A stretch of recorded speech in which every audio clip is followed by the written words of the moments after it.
महाराष्ट्र के पूर्व मंत्री और एनसीपी अजीत पवार गुट के कद्दावर नेता बाबा सिद्दीकी की हत्या होने के बाद से कई लोगों ने बाबा सिद्दीकी के विषय में जानना चाहा कि बाबा सिद्दीकी मुंबई की राजनीति या महाराष्ट्र की राजनीति में कैसे सक्रिय हुए, वो मुंबई की यात्रा कैसे की। ये तमाम चीज़ों को लेकर के लोगों में जानने की उत्सुकता रही है।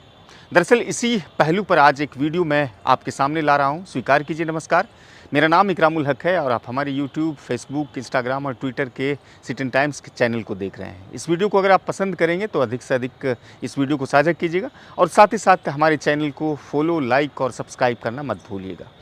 दरअसल बाबा सिद्दीकी मूलतः बिहार के गोपालगंज के मांझागढ़ थाना अंतर्गत सेकटोली के रहने वाले थे। उनके पिता अब्दुल रहीम सिद्दीकी गोपालगंज के रहने वाले थे और पेशे से वो रेडियो और घड़ी के मरम्मत का कार्य करते थे। लेकिन आज से लगभग 60 साल पहले वो अपनी रोजी रोटी की तलाश में मुंबई के बांद्रा स्थित जाकर अपनी एक दुकान खोल ली। बाद में उस दुकान में तरक्की और आर्थिक गति इतनी तेज़ हो गई कि वो आर्थिक रूप से काफ़ी संपन्न भी हो गए।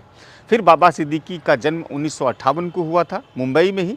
बाबा सिद्दीकी पढ़ाई पूरी करने के बाद महाराष्ट्र की राजनीति में सक्रिय हुए और महाराष्ट्र की राजनीति में वो इतना ज़्यादा लोकप्रिय हुए कि महाराष्ट्र सरकार ने उसे अपने मंत्रिमंडल में भी शामिल कर लिया। बॉलीवुड जो एक उत्तर भारत की सबसे प्रसिद्ध जगह में से एक मानी जाती है, बॉलीवुड में भी बाबा सिद्दीकी की काफ़ी अच्छी पकड़ मानी जाती थी और कई ऐसे फिल्मी सितारे थे जिनके साथ उनकी काफ़ी अच्छी नज़दीकी और दोस्ती मित्रता मानी जाती थी। बॉलीवुड के सुपरस्टार शाहरुख खान और सलमान खान के बीच में जो अनबन थी, उस अनबन को ख़त्म कराने की भी कहीं न कहीं बड़ी भूमिका बाबा सिद्दीकी की रही थी। यही वजह थे कि बाबा सिद्दीकी बहुत सारे बॉलीवुड कलाकारों और सिने स्टार के बीच में काफ़ी लोकप्रिय थे। अपनी इफ्तार पार्टी और बॉलीवुड से नज़दीकियों के विषय में बाबा सिद्दीकी पूरी देश भर में अपनी चर्चा के लिए मशहूर रहते थे। बाद में बाबा सिद्दीकी ने जब एनसीपी गुट जब अलग हुआ था शरद पवार से, तो उसने अजीत पवार के खेमे में जाना मुनासिब समझा।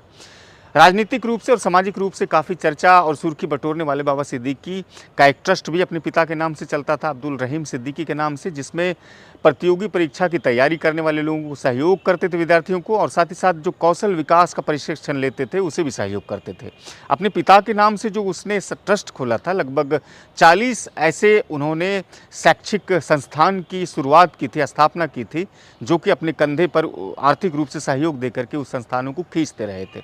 बाबा सिद्दीकी न केवल गोपालगंज में लोकप्रिय थे बल्कि बिहार के अलग अलग दूसरे जगहों में भी लोकप्रिय थे और वो मदरसों में और ख़ास तौर से जो मॉडर्न एजुकेशन है मुसलमानों में, उसे देने के लिए वो काफ़ी प्रसिद्ध माने जाते थे।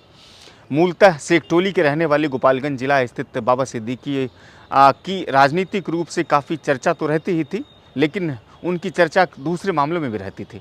अब बाबा सिद्दीकी की चूँकि हत्या हो चुकी है, उसके बाद से फिर इस पर कई तरह के सवाल भी खड़े हो गए। कुछ लोग कहते हैं कि उनकी सलमान खान से नज़दीकी होने के कारण से लॉरेंस बिश्नोई ने इस जिम्मेदारी को जो लिया है, इस हत्याकांड की जो जिम्मेदारी लिया है, वो कहीं ना कहीं उसके शिकार भी हो गए हैं।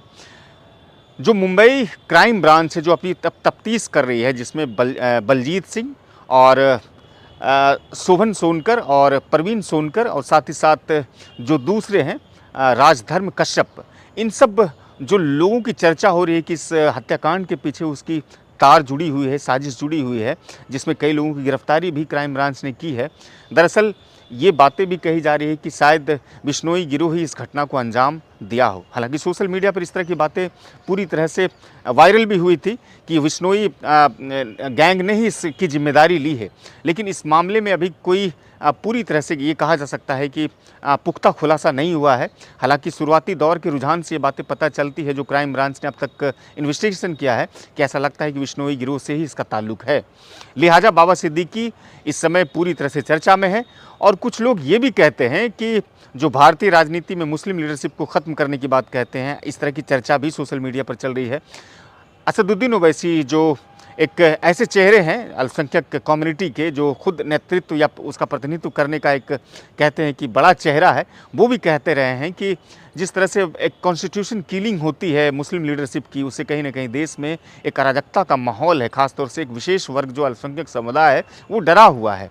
हालांकि कुछ लोग ये भी कहते हैं कि एक साजिश के तहत इस तरह के खात्मे करने की बात कही जाती है। फिलहाल बाबा सिद्दीकी की चर्चाएं पूरे भारत में हो रही है और इस चर्चाओं का नतीजा क्या निकलता है ये देखना काफ़ी दिलचस्प होगा। फिलहाल मैं आपसे अलविदा लेना चाहूँगा और दूसरी वीडियो में आपसे मिलता हूँ शीघ्र ही। इजाज़त दीजिए। नमस्कार, स्वीकार कीजिए।